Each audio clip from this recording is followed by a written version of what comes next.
जय हिंद दोस्तों, वेलकम है आप सभी का आपके अपने परिवार लक्ष्य तक पर। कैसे हैं आप सभी लोग? उम्मीद करते हैं आप सभी लोग बेहतरीन होंगे और अपनी पढ़ाई को बिल्कुल जारी रखे होंगे। जैसा कि आपको बता दें कि उत्तर प्रदेश स्पेशल की क्लास श्रृंखला में आज आपके लोक नृत्यों की सेकंड क्लास होने वाली है। और इससे पिछली वाली क्लास में हमने उत्तर प्रदेश के महत्वपूर्ण लोक नृत्य कवर किए थे, जिसमें बेहतरीन तरीके से हमने सभी नृत्यों को कवर किया था। तो ये आज सेकंड क्लास है और इस क्लास के माध्यम से जो भी और शेष लोक नृत्य उत्तर प्रदेश के रह गए हैं उन सभी लोक नृत्यों को भी हम बेहतरीन तरीके से कवर कर लेंगे। और आज की क्लास एक महत्वपूर्ण क्लास होने वाली है साथियों, क्योंकि आज की क्लास में जो लोक नृत्य हम पढ़ने वाले हैं वो लोक नृत्य बहुत ही महत्वपूर्ण है। कई सारे एग्जामों में वहां से क्वेश्चन बनते हैं। ठीक है भाइयों, तो प्रारंभ करते हैं आज की क्लास को। और सभी लोग पेन और नोट्स लेकर बैठ जाएं और इस क्लास को बाकायदा बेहतरीन तरीके से आप नोट डाउन करते जाएं, जिससे कि आप रिवीजन भी करें ना, तो बेहतरीन तरीके से आपका रिवीजन भी हो सके। ठीक है भाइयों, तो प्रारंभ करेंगे आज की क्लास को। जैसा कि आपको बता दें, उत्तर प्रदेश के प्रमुख लोक नृत्यों में यहां हम चर्चा करने वाले हैं, उसी से आगे से स्टार्ट करेंगे जहां से कल की क्लास हमने छोड़ रखी थी। ठीक है, पहला यहां पर रखा हुआ है मयूर नृत्य। मयूर नृत्य की बात करेंगे तो ये किस क्षेत्र में होता है? उत्तर प्रदेश के ब्रज क्षेत्र में। जो ब्रज क्षेत्र है उत्तर प्रदेश का, वहां पर मयूर नृत्य मनाया जाता है, मयूर नृत्य किया जाता है। और किस प्रकार से लोग करते हैं, इनके अलग अलग तरीके होते हैं नृत्य करने के। तो किस प्रकार से करेंगे? मोर के पंख से बने वस्त्र पहनकर क्या करना? नृत्य करना है। यानी कि जो मोर से पंख होते हैं, मोर के पंख होते हैं, उनसे बने वस्त्र बना लेते हैं, उनको पहन करके फिर मोर के पंखों को पहन करके नृत्य करते हैं लोग ब्रज क्षेत्र में। तो मयूर नृत्य कहां होता है? ब्रज क्षेत्र में होता है। ठीक है भाइयों, अगला रखा हुआ है रास नृत्य। रास नृत्य भी कहां होता है? तो ये बरसाना में या फिर ब्रज क्षेत्र में होता है। कौन सा? रास। ठीक है, अब याद रखें, जैसे आपने देखा होगा भगवान श्री कृष्ण रास लीला करते थे अपने बचपन में, जब उस समय ब्रज क्षेत्र में वो रहते थे, तो उसी समय उन्हीं के इसी चीजों को देख करके वहां पर क्या मनाया जाता है? रास नृत्य एक किया जाता है इसी आधार पर। और ये भी ब्रज क्षेत्र में किया जाता है। किस आधार पर? ब्रज क्षेत्र में रासलीला के दौरान। यानी कि जो रास नृत्य है वो ब्रज क्षेत्र का एक बेहतरीन, बहुत फेमस क्या है, लोक नृत्य है यहाँ का, वो आपको अच्छे से याद रखना है। ठीक है भाइयों, आगे रखा हुआ है झूलन नृत्य। अब हम झूलन नृत्य की जब बात करेंगे तो ये भी कहां मनाए जाते हैं? ब्रज क्षेत्र में। झूलन नृत्य भी कहां मनाया जाता है? ब्रज क्षेत्र में मनाया जाने वाला नृत्य है। और ये कब मनाया जाएगा? ये थोड़ा टाइमिंग्स की याद रखेंगे आप। श्रावण मास में, यानी कि सावन माह में झूलन नृत्य मनाया जाता है ब्रज क्षेत्र में। ठीक है, यहां पर भी आपको अच्छे से याद रखना है। ठीक है भाइयों, चलो आगे देखते हैं हम। अगला जो पॉइंट आपके सामने रखा हुआ है, ये रखा हुआ है, ये बहुत इंपॉर्टेंट है, चरकुला। इसको तो बिल्कुल इंपोर्टेंट करके लिख लीजिए मेरे साथियों, कई बार एग्जाम में क्वेश्चन आ चुका है। चरकुला नृत्य, ठीक है, ये कहां मनाया जाता है? उत्तर प्रदेश के ब्रज क्षेत्र में मनाया जाने वाला एक लोक नृत्य है चरकुला। एक मिनट रुकिए, ठीक है, चरकुला नृत्य। और यहां पर हम बात करेंगे कि कब मनाया जाएगा? होली के अवसर पर। कब मनाया जाएगा? होली के अवसर पर। और 108 क्या होता है? 108 दीपकों का एक चरकुला या पिंजरा लिया जाता है और उसको सिर पर रख करके महिलाएं क्या करती हैं? नृत्य करती हैं। तो चरकुला नृत्य आप अच्छे से याद रखें, उत्तर प्रदेश के ब्रज क्षेत्र में मनाया जाने वाला नृत्य है। और दीपकों का एक पिंजरा चरकुला लेकर के सिर पर रखकर महिलाओं के द्वारा जो नृत्य किया जाता है उसे कहते हैं कौन सा? चरकुला नृत्य। ठीक है, चलो भाइयों आगे देखते हैं दोस्तों। बिल्कुल नोट डाउन करते जाना मेरे साथियों, बिल्कुल, क्योंकि आप इस तरह से नोट डाउन करें ना तो आपको आने वाले एग्जाम में जब रिवीजन करने जाएंगे आप, तो बेहतरीन तरीके से आप रिवीजन करके एग्जाम में कुछ अच्छा बेस्ट कर सकते हैं। ठीक है, चलो तो यहाँ पर अगला रखा है घड़ा नृत्य। ये भी कहां मनाया जाता है? ब्रज क्षेत्र में मनाया जाने वाला नृत्य है। कौन सा? घड़ा नृत्य। इसमें क्या होगा?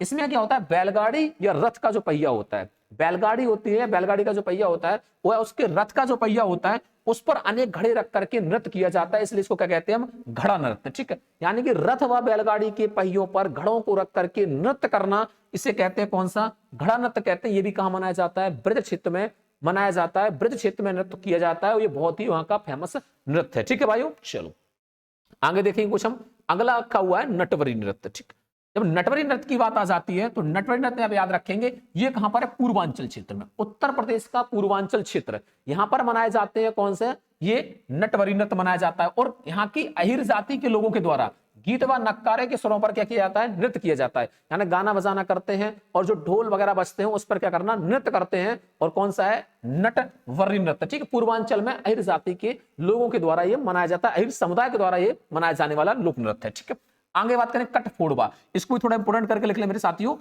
ये सभी नृत्य क्या महत्वपूर्ण है आपके? कटफोड़वा नृत्य, ये कहां पर होगा? ये भी पूर्वांचल क्षेत्र में होता है। जब कोई भी शुभ अवसर होता है, कोई मांगलिक अवसर होता है, उसी समय मनाया जाता है। कौन सा? कटफोड़वा नृत्य, सॉरी कटघोड़वा। कौन सा है? याद रखें, यहाँ पर कटघोड़वा है। कौन सा है? कटघोड़वा नृत्य है, याद रखना है। और मांगलिक अवसर पर, कोई अच्छा अवसर रहता है उसी अवसर पर मनाया जाता है। कौन सा? कटघोड़वा नृत्य। और क्या होता है इसमें? लकड़ी के बने घोड़े पर बैठ करके नृत्य किया जाता है, यानी एक लकड़ी का काठ का एक घोड़ा बना लिया जाता है, उस घोड़े पर बैठ करके फिर नृत्य किया जाता है, वो इसको कहते हैं कट घोड़वा नृत्य। क्या कहते हैं? कट घोड़वा। ठीक है मेरे साथियों, आगे हम जब नृत्य की बात करेंगे, अगला जो होगा, अगला बहुत इंपोर्टेंट है, ये सारे नृत्य इंपोर्टेंट है, बिल्कुल स्टार लगा करके लिख लें इस पर। तो धोबिया नृत्य, कौन सा है? धोबिया नृत्य। ये उत्तर प्रदेश के पूर्वांचल क्षेत्र में मनाया जाता है। कहां मनाया जाएगा मेरे साथियों? उत्तर प्रदेश के पूर्वांचल क्षेत्र में मनाया जाने वाला नृत्य है, और ये यहाँ के धोबी समुदाय द्वारा किया जाने वाला नृत्य है। कौन सा? धोबिया नृत्य। और किस अवसर पर किया जाएगा? विवाह के अवसर पर या संतान प्राप्ति के अवसर पर। ठीक है, यानी जब यहाँ के समुदाय, धोबी समुदाय को जब कोई भी इनके विवाह का अवसर होता है या विवाह उत्सव होता है या फिर यहाँ पर संतान की प्राप्ति होती है, तो उसी में खुशी जाहिर करने के लिए, खुशी प्रकट करने के उद्देश्य से ये नृत्य किया जाता है, जिसको कहते हैं कौन सा नृत्य? धोबिया नृत्य कहते हैं। पूर्वांचल क्षेत्र का बहुत ही फेमस नृत्य। ठीक है मेरे साथियों, आगे चलेंगे हम। आगे रखा हुआ है आपका जोगनी नृत्य। कौन सा है? जोगनी नृत्य है। ये कहां? अवध क्षेत्र में। जोगनी नृत्य कहां मनाया जाएगा? ये अवध क्षेत्र में मनाया जाने वाला नृत्य है, और रामनवमी के अवसर पर, रामनवमी के अवसर पर मनाया जाता है कौन सा नृत्य? जोगनी नृत्य मनाया जाता है। आपको अच्छे से याद रखना है। ठीक है, आगे रखा हुआ है ढेडिया नृत्य। कौन सा? ढेडिया नृत्य रखा हुआ है। ये उत्तर प्रदेश के दोआब क्षेत्र में, इसको थोड़ा हाईलाइट करके लिख लें यहाँ पर। कौन सा? ढेडिया नृत्य। अगर तुमसे क्वेश्चन पूछे मेरे साथियों एग्जाम में कि बताओ उत्तर प्रदेश के दोआब क्षेत्र में, अब दोआब क्षेत्र क्या होता है? दो नदियों का बीच का क्षेत्र कहलाता है दोआब क्षेत्र, और यहीं पर मनाया जाता है कौन सा? ढेडिया नृत्य मनाया जाता है दोआब क्षेत्र में उत्तर प्रदेश के। ठीक है मेरे साथियों, क्लियर ना? चलो आगे देखते हैं। अगला रखा हुआ है छपेली। ये भी एक महत्वपूर्ण नृत्य है, इसको भी बिल्कुल हाईलाइट करके रखें। छपेली नृत्य। कौन सा है? छपेली। ये कहां मनाया जाता है? ये आध्यात्मिक समुन्नति की कामना के लिए मनाया जाता है, यानी कि आध्यात्मिक रूप से कुछ उन्नति हो समाज में, समुदाय में, इस उद्देश्य से मनाया जाता है। कौन सा? छपेली नृत्य मनाया जाता है उत्तर प्रदेश में। ठीक है, और क्या होता है इसमें? एक हाथ में रुमाल तथा दूसरे हाथ में दर्पण लेकर के क्या करना? नृत्य करना। एक हाथ में रुमाल लेकर के और दूसरे हाथ में दर्पण या शीशा लेकर के नृत्य किया जाता है इस छपेली नृत्य के दौरान। ठीक है मेरे साथियों, चलो आगे देखेंगे हम। अगला कौन सा है? अगला रखा हुआ है छोलिया नृत्य। कौन सा है? छोलिया नृत्य। छोलिया नृत्य कब मनाया जाता है? तो याद रखना ये किसके द्वारा मनाया जाएगा? ये उत्तर प्रदेश के राजपूत समुदाय द्वारा, उत्तर प्रदेश के राजपूत समुदाय के द्वारा ये छोलिया नृत्य मनाया जाता है और किया जाता है।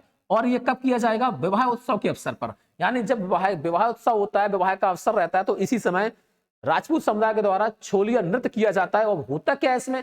इसमें एक हाथ में तलवार और दूसरे हाथ में ढाल लेकर के क्या करते हैं? नृत्य किया जाता है। एक हाथ में तलवार और दूसरे हाथ में क्या लेकर के? ढाल लेकर के नृत्य किया जाता है विवाह आदि उत्सव अवसर पर। इसे कहते हैं छोलिया नृत्य कहते हैं। ठीक है मेरे साथियों, चलो आगे देखते हैं। आगे रखा हुआ है धीवर नृत्य। कौन सा है?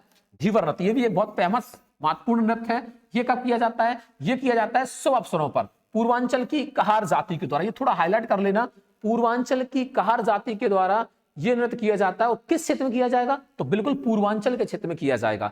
उस शुभ अवसर पर, कोई अच्छा समय होता है, जब कोई अच्छा अवसर होता है, कोई उत्सव वगैरह होता है, तो इसी समय के अवसर पर किया जाता है। कौन सा नृत्य? आपका धीवर नृत्य किया जाता है, और कहार जाति के लोगों के द्वारा या कहार समुदाय के द्वारा किया जाता है नृत्य। ठीक है मेरे साथियों, चलो आगे देखेंगे। अगला कौन सा है?